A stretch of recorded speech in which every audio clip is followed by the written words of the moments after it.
Hey, I'm Brianna with Wolf Dog Buses. This is Kiara, and we're gonna show you the pink bus. I'm super stoked to give this tour because not only was this bus built here, but it was also built several years ago, so we can see how it withstood this test of time and what upgrades were made to make it even better.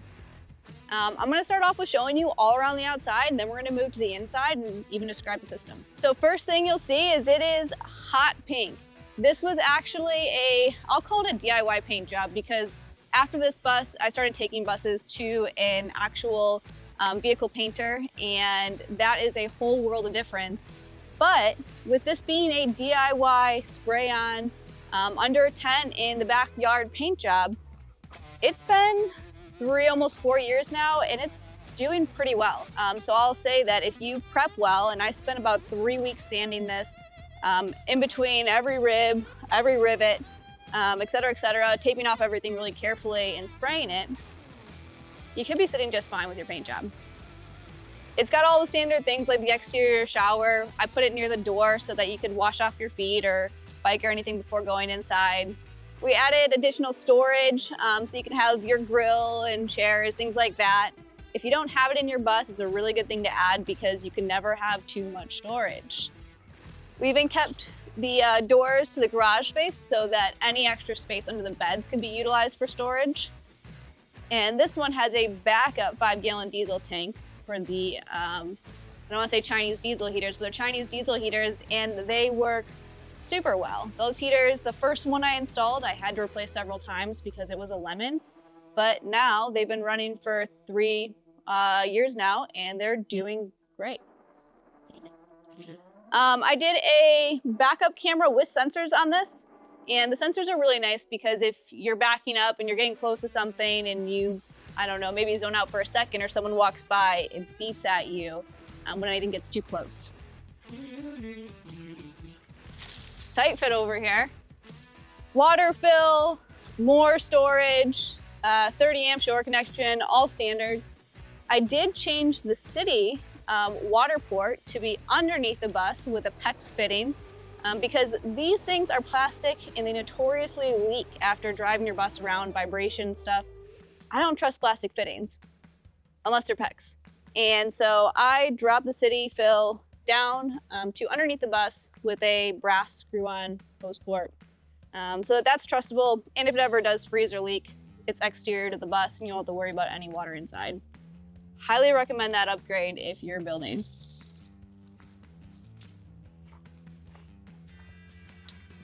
Oh my gosh, more storage. This is not only external storage, but this was originally for cat litter. The new owner, who is taking this bus in just a couple days, doesn't have a cat, but she has a dog. So when we go inside, you'll see the little cat litter box tunnel that we turned into a dog house. And this is now purely exterior storage that fits these scrunchy stairs for right here on this emergency exit door. You'll see under the stair mount is a sneaky little door. Super simple, but that gives access to an undermount propane tank. This thing is 12 gallons and it has not been filled since the day this bus originally left here 3 years ago. 12 gallons will get you a long way when it's only being used for the flip top. Bus batteries.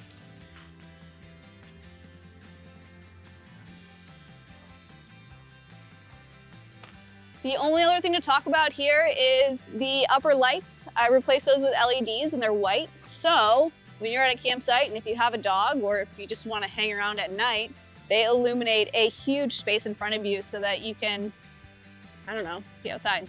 All right, as we wrap all the way around, I want to mention the tires. This bus has 6 new tires, and if you are starting your Skoolie adventure, you finished your build and you're ready to get on the road, highly recommend getting new tires, especially in the front, because if you pop a front tire, it is not a good situation and you don't want to have to deal with that, especially because they were old or had flat spots.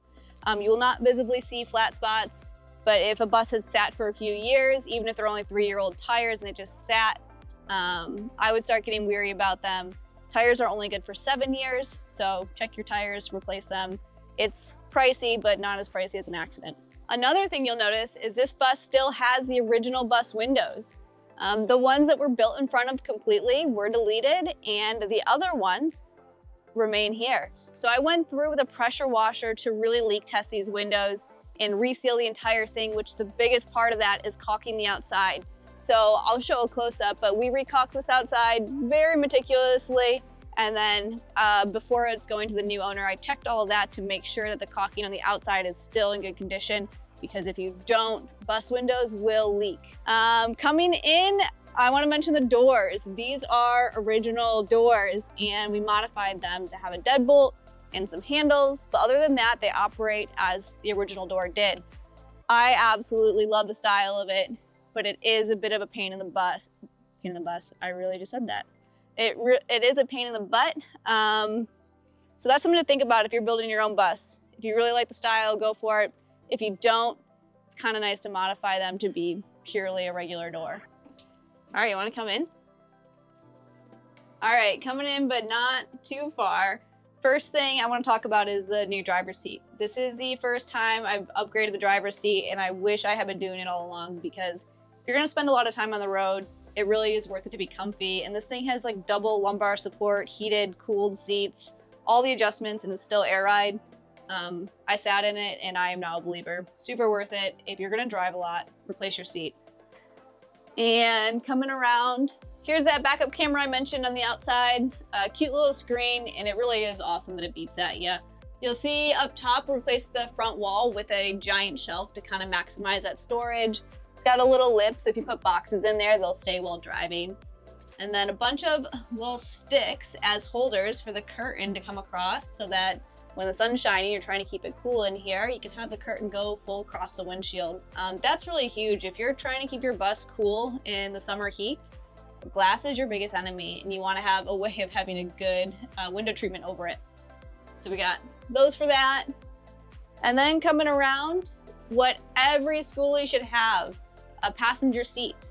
So this is just ordered off of suburban.com or something like that, and it's an easy bolt-on seat. It's nothing too fancy, but it is comfortable enough, and it's got a seat belt, so you can have your co-pilot, you can have them close. In this bus, it worked out really well. We just bolted it to the stairwell. And then behind it, there's more storage, and I went ahead and cut this cabinetry on an angle so that it really guides you in as you're walking and feels like a nice flowy situation.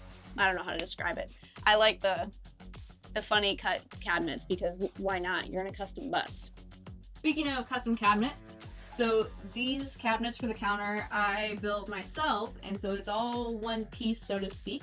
And what's cool about building custom cabinets for a bus is you can build them around the wheel hubs and really make sure to utilize every last bit of space. So I did shelves in the front with doors that go all the way to the top.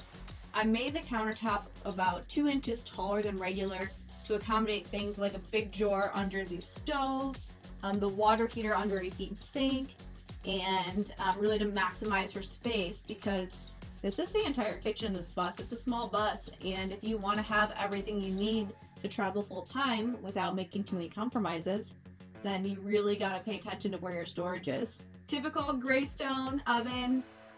I can do the door opening pan that you've seen a million times. I'm really a big fan of propane in the Skoolie, because then you don't have to worry about when you're cooking, draining your battery bank. But if you do have a substantial battery bank in your bus, it's super possible to have an electric oven. Then you don't have to worry about cleaning it. But that being said, cleaning these guys isn't too hard, because brake comes up and then goes back down super smoothly for the camera. Rivati deep sink. Having a deep sink, I kind of do that in every single build we do, because you have room to wash dishes, set dishes in there, put anything from your countertop into your sink before you start driving. And then dish rack on the side for drying everything. And what else? We got a shelf up top. This shelf is not great for while driving, because it's just a narrow, small shelf. But when you're stationary, you can set up all your dishes and have everything accessible, maybe some plants. One more thing that my cameraman is pointing out is there is a microwave in here, and The microwave is new. It's a super cute one that the new owner got, a retro one. And that can now be used with a solar system because I'll explain later. One of the big upgrades on this bus from previous owner to new owner is there is a huge new solar system and battery bank. Coming around, I've probably mentioned this in every single tour video I have done. Furrion 10 cubic foot fridge freezer. Absolutely adore these for buses for full timers because there is a ton of storage space. They're 12 volts, they don't consume a lot of power. They've got locking handles, so you don't have to worry about them opening while you're driving, and you don't have to put any kind of child locks on them. Great fridge freezers. I did have to warranty this for the first owner, so they're not perfect, but Furrion honored the warranty, and yeah, works great. Seating and dining in this bus. There is a bench with some of the Lagoon table mounts. These are cool table mounts. They swing out and pivot. They're not as awesome as I want them to be with raising and lowering, but they definitely serve their purpose and they allow for this bench to be really a cozy bench to sit at, and you can push the tables out of the way if you don't want to use them. As well as there's storage underneath and a diesel heater hidden under there. So, nice cute little sitting area in a tiny bus. Coming back here, we got more. On the wall from the refrigerator, there's a big open space. And this seems like a silly thing to point out, but in tiny homes, when you build, there winds up being not a lot of space to hang things. And like in my personal bus, I wanted to hang a map, but there is literally no wall space for a map. And this bus worked out really nice to have this giant wall space to hang pictures and put a pegboard in here because when it was used as an Airbnb, they could put up different like restaurant flyers and things like that. But it's really nice if you can figure in some kind of wall space in your bus to hang pictures. It's like a little thing that I wish I did in my bus. Alright, the back half of this Skoolie is probably my favorite floor plan ever.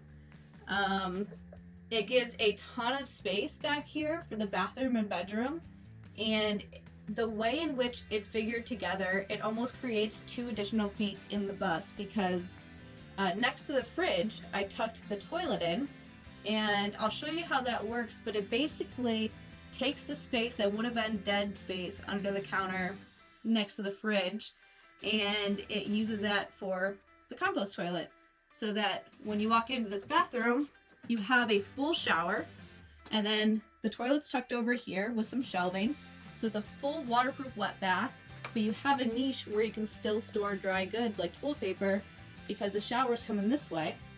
So you wind up with this like giant space. We left the windows in here so it's even bright, and then put, I'm not sure what that's called, the tack-on paper, so that all the privacy, oh my gosh, the word won't come to me, but the privacy film sort of deal on here so you can have the curtains open while using the bathroom. Yeah, I don't know, overall this is probably the biggest Skoolie bathroom that I've been in, and it works out really well. It's got freeform shower pan, put the wood teak floor on top so that even post-shower the bathroom's not soaking wet. To the side, I tucked in the vanity which is a super small sink, but just big enough to brush your teeth, and a mirror on top of it. You'll see this is a clawfoot tub hardware fixture, and I want to point it out real quick because this is one of the things that I don't regret, but I have replaced it twice because this brand in particular is not great, and it's stripped, and that's kind of a bummer. But what's not a bummer about that is all of the fittings are exterior to the wall, so even if this leaks, it goes into the shower pan and drains out and doesn't damage the shower at all. So I love the exterior mounted diverter valve, but make sure you go for a nice brand diverter valve because they are, like, the cheap ones are cheap. So this is now a nicer one, and I even put in a little flow restrictor valve for the shower head so that she can taper the flow to kind of better utilize her water while off grid. And yeah, and then for whoever's about to comment, there's no wall in the bathroom. There's not. It's a curtain. and it does everything you need for a shower. It gives you a little bit of privacy, not as much privacy as a wall, but you have the curtain in here. This next space was kept super empty so that the first owner could go ahead and add whatever modular things she wanted. She ended up with a washer spinner combo, and so that's why there is a washer hookup there. That can be added in after. I think the new owner plans on doing a modular cubicle storage, but it's kind of nice having a spot in your Skoolie where you can put what you want there and change your style when it changes. This bus does not have a single queen or king size bed in the back. It's got 2 twin size beds, and so it's really a great rig for traveling with a friend or a platonic partner, and you both get your own space. You can set up a table in between, play cards or games, and then you each have a bunch of storage underneath the bed.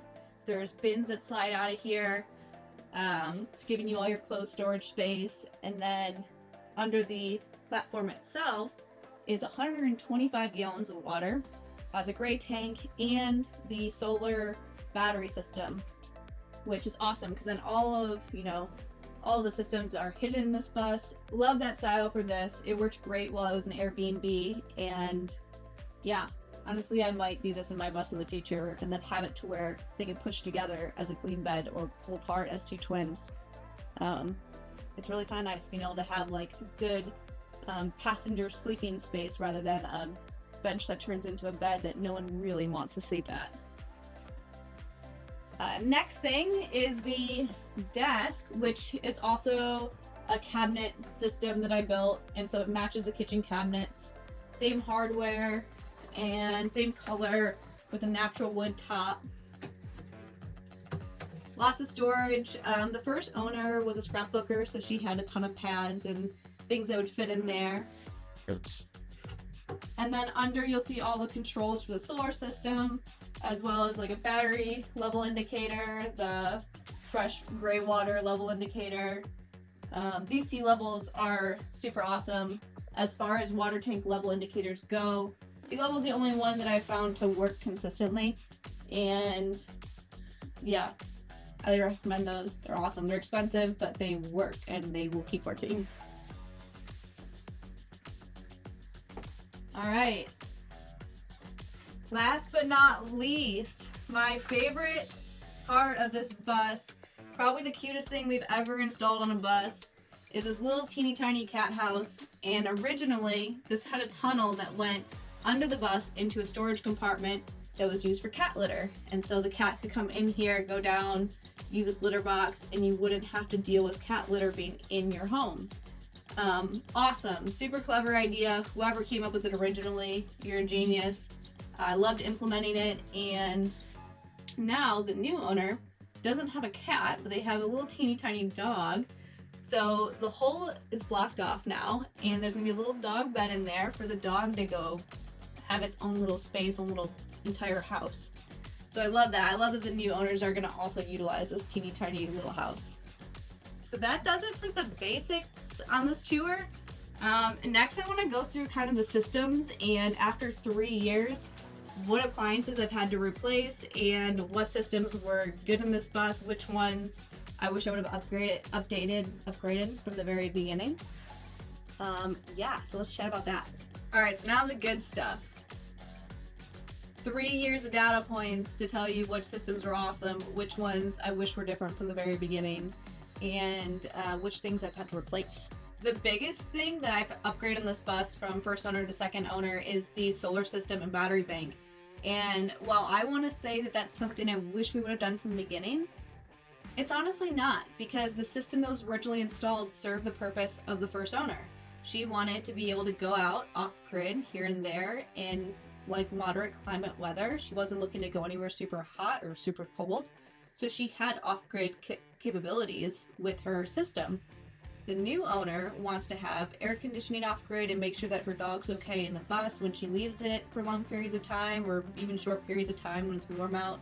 And this new battery system is freaking awesome. The technology with lithium batteries and Victron components, and then the amount of solar you can fit on a bus roof really leaves a lot of potential to have that off-grid air conditioning, and it's hard to argue with now.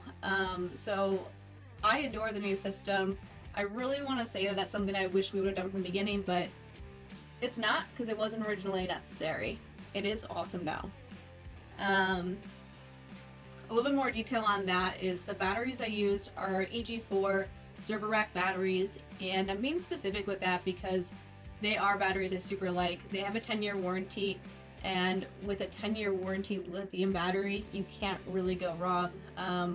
Even if there's an issue with them and you are worried about them being a little bit more expensive, you can get them replaced if anything ever happens, which I haven't had an issue to date with a EG4 battery. I have had issues with other brands of batteries in the past. So far, I'm loving those. And the Victron components, the big thing that I like about Victron rather than other brands is the inverter charger on those can limit your amps in. And everything else on them, really, like, they have a low idle consumption and all that, but everything else is generally the same as other brands. That amps in being controllable is a huge difference, and it makes it to where root stocking is possible, because on like the Renogy inverter chargers, for instance, you can't control the amps in, so if you root stock off of a 15 amp breaker, you're going to blow the breaker continuously because your bus is trying to charge your batteries at a higher rate, and that's like just incredibly annoying. So love Victron for that. You can go on your phone, reduce the amps in to 15, from 30 to 15 to 10. If you're sharing an outlet with someone else, you can put it all the way down to 8. It's a feature that should have always been incorporated in those products. Absolutely love that, and that's why I go with the Victron system with EG4 batteries. It just makes sense, and yeah, this next owner is gonna be able to really enjoy the fruits of that. Next thing, refrigerator. I mentioned briefly that the Furrion fridge was warranted, so the first one did have an issue. I noticed some big upgrades the company did with those refrigerators I'd like to mention, because the original models 5 years ago were not perfect. They had like a fuse in the back that was annoying, and if it blew, you had to remove your entire fridge, which if you ever remove an RV refrigerator, it's a pain in the butt. They're heavy and they're wedged in. It's not a one-person job, at least not an easy one-person job. And so they had features like that that really bothered me. Their new ones, they move the fuse to the front. It's a easy to find type of fuse, and that makes it a lot better. That being said, they're not perfect products. They do break. Their warranty is only about a year, or I forget if it's a year or 2 years. So there's always a risk, but in my opinion, pros versus cons, having a 12-volt efficient refrigerator with locking handles that gets mounted and screwed to your RV in a normal way is pretty awesome, and I would definitely prefer that over a like a standard house fridge that runs off of 110 AC. You have to put child locks on. The compartments on the inside aren't made for like you'd be driving with your goods in there and falling off shelves. It's really nice to have a fridge meant to be mobile. The components are also going to be meant to withstand vibration more.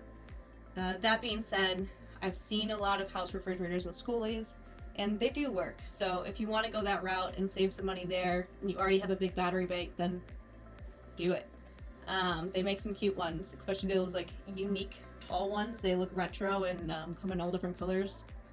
I don't blame people for going that route. Other systems, the water system on here. I have always done PEX piping in my buses, probably because I'm from Michigan, where we have pipes freeze all the time, and PEX withstands it really well, very rarely breaks. So I do all PEX to my water intake on appliances, and then ABS drains. I use ABS spiced PVC because it's more readily available in Washington State.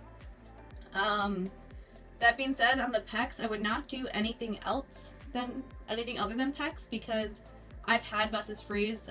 This one has froze on my property, and none of the PEX lines broke. The only component that did break is the water pump. Those 12-volt water pumps, the plastic housing on them, even the SureFlow pumps, will break. Water expands when it freezes, and there's not much you can do to prevent that unless you are conscious and leave your bus heat on when it's parked, or you have like an aqua hot system that's on all the time. But I do make sure to have an extra pump in the bus, and I now do quick release fittings on them so that if you're in the middle of nowhere or you're on a ski mountain and your pump breaks or freezes, you can just quick spin off those wing nuts and put a new one on.